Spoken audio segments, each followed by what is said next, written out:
NCRB का data आया, सियासी तूफान लाया।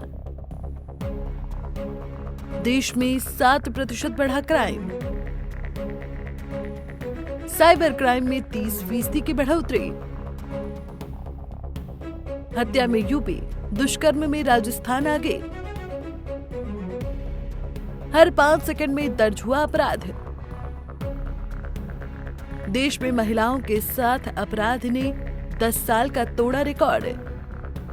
देश भर में होने वाले अपराधों का डेटा रखने वाली नेशनल क्राइम रिकॉर्ड यानी राष्ट्रीय अपराध रिकॉर्ड ब्यूरो ने जो आंकड़े जारी किए हैं, उसने सबको चौंका दिया है। एनसीआरबी की इस रिपोर्ट में राजस्थान की भयावह तस्वीर सामने आई है, जिसने राजस्थान को एक बार फिर से सुर्खियों में ला दिया है।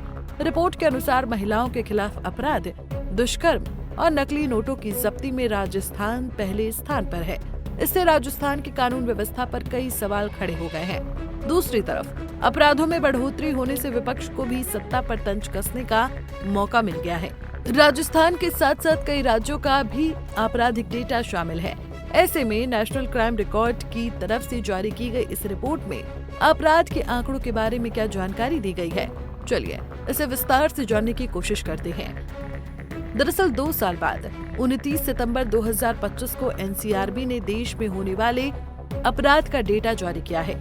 ये डेटा साल 2021, 2022 और 2023 में हुए आपराधिक मामलों पर आधारित है, जिनके अनुसार साल 2023 में भारत में 62.4 लाख अपराध दर्ज किए गए, जो 2022 की तुलना में 7.2% ज्यादा है।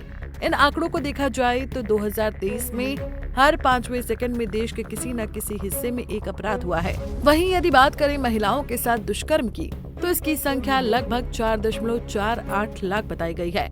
इस रिपोर्ट में दुष्कर्म के अलावा साइबर फ्रॉड, रैश ड्राइविंग यानी सड़क पर खतरनाक ढंग से गाड़ी चलाना जैसे मामलों में भी उछाल देखा गया है। तो चलिए एनसीआरबी की 2023 की रिपोर्ट में किन किन राज्यों में कौन कौन से आपराधिक मामलों का डेटा शामिल है, उसे विस्तार से समझने की कोशिश करते हैं। रिपोर्ट के अनुसार 2023 में महिलाओं के खिलाफ अपराध 0.7% व बुजुर्गों पर 2.7% बढ़े। महिलाओं के खिलाफ अपराध में 4,48,211 केस दर्ज हुए, जिसमें सबसे ज्यादा पति या रिश्तेदार द्वारा क्रूरता, अपहरण, बलात्कार और छेड़छाड़ के केस थे। महिलाओं के खिलाफ अपराधों में यूपी, महाराष्ट्र, पश्चिम बंगाल, राजस्थान सबसे आगे रहा है।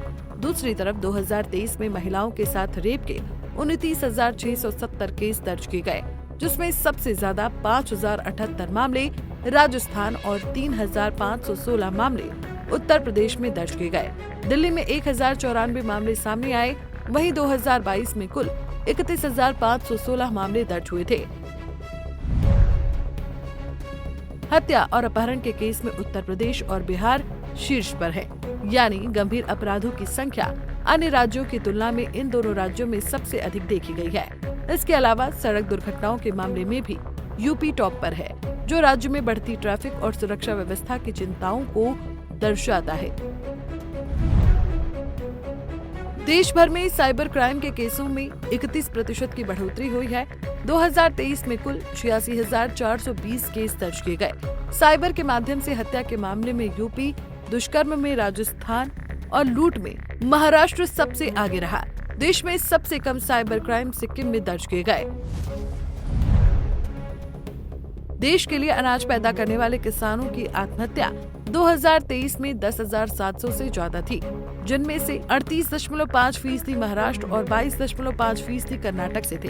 इन किसान आत्महत्याओं में एक सामान्य चीज ये थी कि इनकी वार्षिक आय 1 लाख से कम थी, जिसके कारण खेती क्षेत्र में 4,690 किसान और 6,096 कृषि मजदूरों ने आत्महत्या की।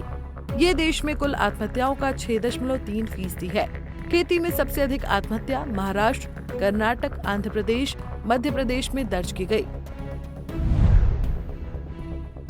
एनसीआरबी की 2023 की रिपोर्ट में जहां इतने ज्यादा अपराध के बारे में डाटा दिया गया, वहीं मध्य प्रदेश में आदिवासी समुदाय के खिलाफ अपराध के मामलों में मामूली कमी भी पाई गई।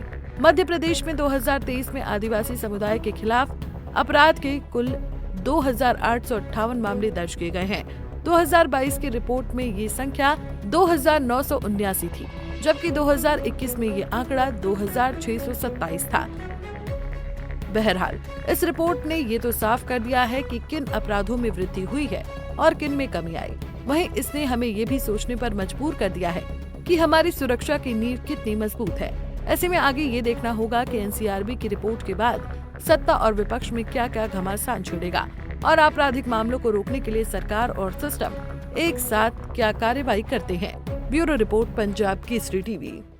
हमसे जुड़े रहने के लिए हमारे YouTube चैनल को सब्सक्राइब करें और नई वीडियो की नोटिफिकेशन के लिए बेल आइकॉन को दबाएं।